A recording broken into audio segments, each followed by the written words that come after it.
சிவா திருச்சிற்றம்பலம். குரு வாழ்க குருவே துணைவினை தீர்த்த விநாயக பெருமான் திருவடிகள் போற்றி போற்றி.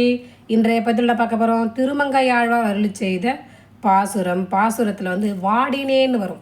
ஏன்னா எல்லாருக்கும் மனத்துயரில் வாடும்போது நீங்கள் நாராயணா என்னும் நாமத்தை சொல்லி வழிபடுங்க சொல்லுங்க. அந்த நாராயணா என்னும் நாமம் உங்களுக்கு என்னென்ன தரும்னு சொல்லிட்டு நம்ம திருமங்கையாழ்வார் பாசுரத்தில் கூறியிருப்பார். வாங்க என்ன கூறியிருக்கார் பார்க்கலாம்.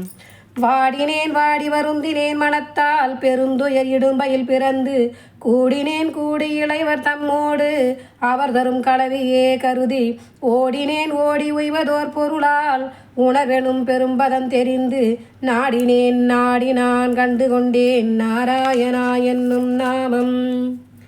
குலம் தரும் செல்வம் தந்திடும் அடியார் படுதுயராயின எல்லாம் நிலம் தரம் செய்யும் நீள்விசும்பருளும் அருளொடு பெருநிலமளிக்கும் வளம் தரும் மற்றும் தந்திடும் பெற்ற தாயினும் ஆயின செய்யும் நலம் தரும் சொல்லை நான் கண்டு கொண்டேன் நாராயணா என்னும் நாமம்.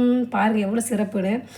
மஞ்சுளாம் சோலை வண்டரை மானீர் மங்கையார் வாள் கலிக்கன்றி செஞ்சொலால் எடுத்த தெய்வ நன்மாலை இவை கொண்டு சிக்கன தொண்டீர் துஞ்சும் போதழைமின் துயர்வரின் நினைமின் துயர் இளீர் சொல்லினும் நன்றாம் நஞ்சுதான் கண்டீர் நம்முடை வினைக்கு நாராயணா என்னும் நாமம். சொல்கிறாரு, துன்பம் வரும்போது பிதற்றாதீங்க, பிறர்கிட்ட துன்பத்தை சொல்லி புலம்பாதீங்க. யாராலும் துடைக்க முடியாது துன்பத்தை. நாராயணா என் நாமத்தை சொல்லுங்கள், என் நாராயண போய் காப்பாற்றுவான்னு சொல்கிறாருங்க. இது அடியேன் கண்ட உண்மைங்க. என் நாராயணை நம்புகிறேங்க, என் வீட்டுக்கு அந்த கிருஷ்ணரை நம்புகிறேங்க. சரிங்களா? அதனால் இந்த கிருஷ்ணர் யாருக்கெல்லாம் பிடிச்சிருக்கு சொல்லுங்கள். நாராயணா நாமத்தை சொல்லுங்கள். நலமாக வாழ்க, வாழ்க வளமுடன். பிடிஞ்சதாக லைக் பண்ணுங்கள்.